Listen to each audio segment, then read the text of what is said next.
प्रताप अस्मिताला म्हणतो की इथे आईला मदत केली तरी चालेल सुद्धा. तेव्हा अश्विन हसायला लागतो आणि अश्विन तिकडे प्रतापला म्हणायला लागतो, एक वेळेस शेजारी पाजारी येऊन आपल्याला मदत करतील, परंतु अस्मिताताईसाठी हे पॉसिबलच नाही. त्यावर कल्पना म्हणते, मी बरं तिला फिरू देईन आणि ती आता विमलला मदत करण्यासाठी सांगते. कल्पना अस्मिताला म्हणते, ज्या त्या जे लाह्या आहेत ना त्या काढून दे. तेव्हा तिकडे अस्मिता कल्पनाला म्हणते की विमल आहे ना ती तुला काढून देईल. तेव्हा कल्पना अस्मिताला म्हणते, का तुझे हात मोडलेत का? जा बरं पटकन मदत कर मला. इतक्यातच तिथे अर्जुन येतो. अर्जुन सायलीला पाहतो आणि सायलीकडे येऊन तिला म्हणतो की बायको मी आज तुला मदत करतो. अर्जुन सायलीपाशी येऊन बसतो तर अस्मिता मनामध्ये म्हणायला लागते, करा करा, आता प्रेमाची नाटकं किती करायची आहेत तेवढी करा. आज जेव्हा माझ्या हातात माझा मोबाईल येईल ना तेव्हा तुम्ही दोघेही तोंडावर पडणार आहात. अर्जुन सायलीला मदत करण्याचा प्रयत्न करत असतो, परंतु सायली अर्जुनवरती हसायला लागते आणि म्हणते, अहो हार तयार सुद्धा झाला आहे. आणि सायली तेथून उठते आणि दरवाजाला तोरण बांधायला केलेले असते, परंतु सायलीची उंची तिथपर्यंत पोहोचतच नसते. सायलीचा हात तिथपर्यंत पोहोचत नसतो. सायली उड्या मारू मारू तो हार तिथे अडकवण्याचा प्रयत्न करत असते, परंतु सर्वच जण आता सायलीकडे पाहायला लागतात. अर्जुन आता सायलीवरती हसायला लागतो. त्यानंतर अर्जुन अचानकपणे उठतो आणि सायलीजवळ जातो. सायली उड्या मारत तिथे हार अडकवण्याचा प्रयत्न करत असते, परंतु अर्जुन पटकन सायलीला पाठीमागून येतो आणि उचलतो. तेव्हा सायलीला आश्चर्याचा धक्का बसतो. तर सर्वच जण आता अवाक होऊनच त्या दोघांकडे पाहायला लागतात. इतक्यातच तिथे पूर्णाची सुद्धा आलेली असते आणि पूर्णाची तिकडे सर्वजण पाहतायत. तिकडे पाहते तर अर्जुनने सायलीला उचलून धरलेलं असतं आणि सायलीला तो म्हणत असतो की तुमचा हात पोहोचत नव्हता ना म्हणून मी तुमची मदत करायला आलो आहे. तेव्हा तो हार पटकन लावा तिथे. इतक्यातच पूर्णाजी म्हणते, काय चाललंय हे? आणि सायली अर्जुन दोघेही घाबरतात. अर्जुन पटकन सायलीला खाली सोडतो. तर इकडे प्रिया मात्र भ्रमातच असते. प्रिया विचार करत असते, आतापर्यंत अस्मिताने मोबाईल ठेवला असेल आणि अर्जुन सायलीचं सर्व काही बोलणं रेकॉर्ड झालं असेल आणि हा पुरावा आता त्या म्हातारीला दाखवल्यावर ती म्हातारी काय करल असं म्हणत प्रिया आता अर्जुन आणि तिच्या लग्नाची स्वप्न रंगवायला लागते. प्रिया आता दिवसा स्वप्न रंगवायला लागलेले असते. ती स्वप्नामध्ये पाहते की सर्वांनाच आता अर्जुन सायलीच्या कॉन्ट्रॅक्ट मॅरेजचं समजलेलं असतं आणि प्रियाने तो व्हिडिओ पूर्णाजीला दाखवलेला असतो. घरातील सर्वच जण आता अर्जुन सायलीवरती खूपच चिडलेले असतात. कल्पना, विमल, सायली त्या सुद्धा रडायला लागलेल्या असतात आणि प्रिया पूर्णाजीला सांगत असते की या व्हिडिओमध्ये सायलीने कबूल केलं आहे की ती फक्त स्वार्थासाठी या घरात राहते आहे. तेव्हा अस्मिता म्हणते, शी शी शी, हे सर्व काही बघून ना मला ना यांची लाज वाटायला लागले. यांनी इतके दिवस आपली फसवणूक केली आहे. तर पूर्णाजी आता म्हणायला लागते की खोट्याचं आयुष्य खूपच कमी असतं आणि ती उठते आणि म्हणायला लागते की आता ही मुलगी या घरात अजिबातच राहणार नाही आणि ती सायलीला हाताला धरून घराच्या बाहेर हाकलते. कल्पना सुद्धा सायलीवरती खूपच चिडलेली असते आणि ती कल्पना सायलीला म्हणते की मी तुझ्यावर एवढं प्रेम केले, एवढी माया केली आणि तरीसुद्धा तू माझी फसवणूक केलीस. आणि सायली मात्र बिचारी हात जोडून विनवणी करायला लागलेली असते. अस्मिता, प्रिया त्या दोघं सायलीच्या वरती हसायला लागलेले असतात. तर प्रताप म्हणतो, मला तर आधीपासूनच माहिती होतं की ही मुलगी विश्वासघातकीत असणार. तर अश्विन सायलीला म्हणत असतो की आमच्या भावनांशी खेळायला तुला काहीच कसं वाटलं नाही ग? तर विमल सायलीला म्हणते की नशीब अस्मिताताई आणि तन्वीताईने तुझं खरं रूप सर्वांच्या समोर आणलं. सायली विनंती करायला लागलेली असते. ते अर्जुनला मला एक संधी द्या अशी म्हणायला लागलेली असते, परंतु पूर्णाची धडकन सायलीच्या तोंडावरतीच दरवाजा बंद करते आणि सर्वच जण आता प्रियाच्या लग्नाची बोलणी करतात. तर अर्जुन सुद्धा हसतच आता लग्नाला परवानगी देतो. हे सर्व काही प्रियाचं स्वप्न असतं आणि ती भ्रमातच असते. इतक्यात तिथे रविराज येतात आणि प्रियाला म्हणायला लागतात, कसली तयारी करायची आहे? तेव्हा प्रिया खूपच घाबरते. तेव्हा प्रिया आता थापा मारायला लागते आणि तिकडे रविराजांना म्हणते की आज दसरा आहे ना त्याची तयारी करायची आहे. तेव्हा रविराज म्हणतो की हां, मी तेच सांगायला तुझ्याकडे आलो होतो. आज दसरा आहे आणि तू कशी लोळत पडली आहेस, चल पटकन, मी तुझी वाट पाहतोय. तेव्हा रविराज गेल्यानंतर प्रिया स्वतःच्या मनाशीच म्हणते की पुढचा दसरा आता सुभेदारांच्या घरी होईल. त्या म्हातारीला थोडं मला सहन करावं लागेल, परंतु हरकत नाही असं म्हणत प्रिया खुश असते. तर इकडे आता पूर्णाची अर्जुन सायलीवरती खूपच भडकलेली असते आणि ते अर्जुनला म्हणते की घरच्या मोठ्यांसमोर कसं वागायचं हे तुला शिकवलं नाही का अर्जुन. अर्जुन काही बोलणार इतक्यातच पूर्णाजी म्हणते, तुझ्या बायकोवरचं जे काही प्रेम आहे ना, ती चव्हाट्यावर मांडायची काही गरज नाही. कोणत्या गोष्टी भिंती आड करायच्या आणि कोणत्या गोष्टी बाहेर करायच्या हे तुला शिकवलेलं नाही का अर्जुन.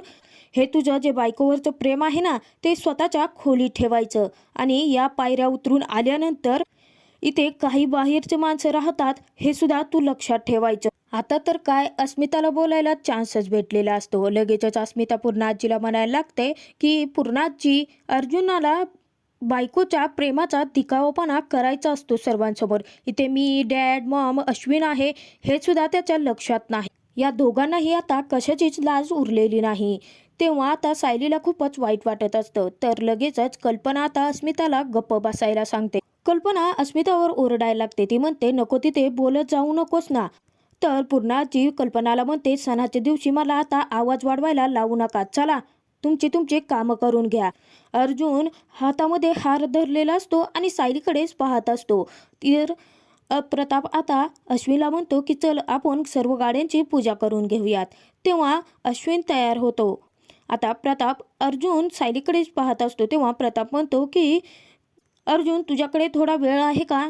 असेल तर आपण तुझ्या गाडीची पूजा करून घेऊया. तेव्हा सायली मात्र अर्जुनपासून इकडे किचनमध्ये येते. तर विमल म्हणते की आम्ही आता सायलीताईने तयार केलेले हार आणि ताट घेऊन येतो, तोपर्यंत तुम्ही पुढे जा. तर इकडे आता अस्मिताला चांगला चान्स भेटलेला असतो. तो म्हणजे अर्जुन सायलीच्या खोलीमधला मोबाईल घेऊन यायचा. अस्मिता मात्र भ्रमातच असते. अस्मिताला माहितीच नसतं की सायलीला सर्व काही माहिती आहे, परंतु सायली गुपचूपपणे तिचं काम करत असते. तर अस्मिता या संधीचा फायदा घेते, अर्जुनच्या रूममध्ये येते आणि पटकन तो मोबाईल काढून घेऊन पळतच आपल्या रूममध्ये गेलेली असते. सायली तिच्या पाठोपाठ लगेचच जाते. अस्मिता आता खूपच खुश असते आणि म्हणायला लागते की ती दोघंही नाटकं करतात ना, खोटं लग्न आहे हे ते आता प्रूफ होईलच असं म्हणून मोबाईल चेक करत असते. परंतु अस्मिता इथेच तोंडावर पडलेली असते आणि सायली हे सर्व काही गपचूप दरवाजातून पाहत असते. अस्मिता म्हणायला लागते की असं कसं झालं, इथे अर्जुनच्या रूममधली एकही व्हिडिओ कशी काही दिसत नाहीये. तेव्हा सायलीला सर्व काही आठवायला लागतं. तर सायली अर्जुनला म्हणत असते की अस्मिताताई तुम्हाला भेटायला आले होते, तुमच्याशी काहीतरी महत्त्वाचं बोलायचं होतं. तेव्हा अर्जुन म्हणतो, नाही अस्मिताताई मला भेटलीच नाही. तेव्हा सायली म्हणते, मी तर सांगितलं होतं ना त्यांना की तुम्ही स्टडीमध्ये आहात. तेव्हा अर्जुन म्हणतो, नाही मला अस्मिताताई भेटलीच नाही.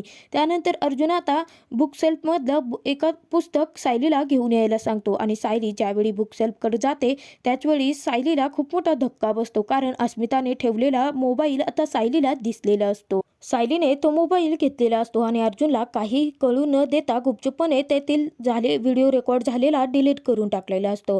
आणि इकडे अस्मिता आता प्रियाला फोन करत असते, परंतु फोन लागत नसल्याने अस्मिता आता म्हणते की आता हिला भेटूनच सर्व काही सांगावं लागेल की इथं खूप मोठा गोंधळ होऊन बसला आहे ते. इतक्यातच सायली आतमध्ये येते आणि अस्मिताला म्हणते, तुम्ही कुठे चाललात? तेव्हा अस्मिता म्हणते, तुला काय घेणं देणं, मी कुठेही जाईन. तर सायली तिला म्हणते की काही नाही, आज सणाचा दिवस आहे ना आणि सर्वच जण आता घरात पाहिजेत, तुम्ही असं बाहेर कुठे जाताय?